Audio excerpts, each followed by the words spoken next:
वहीं ऊना में सोमवार को 2 जगहों पर प्रवर्तन निदेशालय की टीम ने दबिश दी है। यहां प्रवर्तन निदेशालय की टीम ने चड़तगढ़ गांव के एक घर और हरोली के क्रशर यूनिट में छापेमारी की। ये बता दें कि मोहाली से करीब 10 रेड पार्टियां सुबह रवाना हुई थीं, जिन्होंने पंजाब और हिमाचल में विभिन्न स्थानों पर दबिश देकर छानबीन की है। वहीं ईडी की रेड से दिन भर जिले में खनन कारोबार में लगे लोगों में हड़कंप मचा रहा।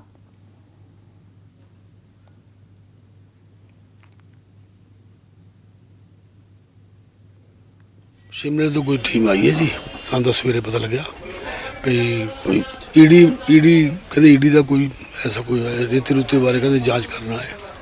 ਬਾਕੀ ਸਾਨੂੰ ਤਾਂ अंदर जा नहीं सकिया मैं, प्रधान जी अंदर है तो मैं तो बाहर ही हला। कितने लोग आए हैं टोटल? 6-7 लोग हैं। तो क्या अभी तक उनको कुछ मिला है अंदर?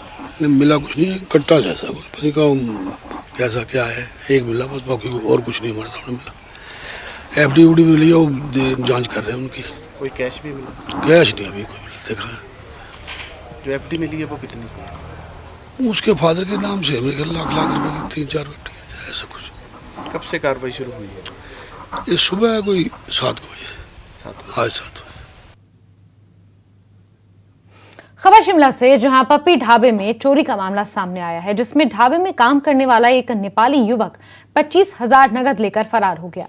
ढाबे के मालिक ने नेपाली युवक के खिलाफ पुलिस में लिखित शिकायत दी है। वहीं चोरी की वारदात सीसीटीवी फुटेज में कैद हो गई है। फिलहाल युवक की तलाश जारी है।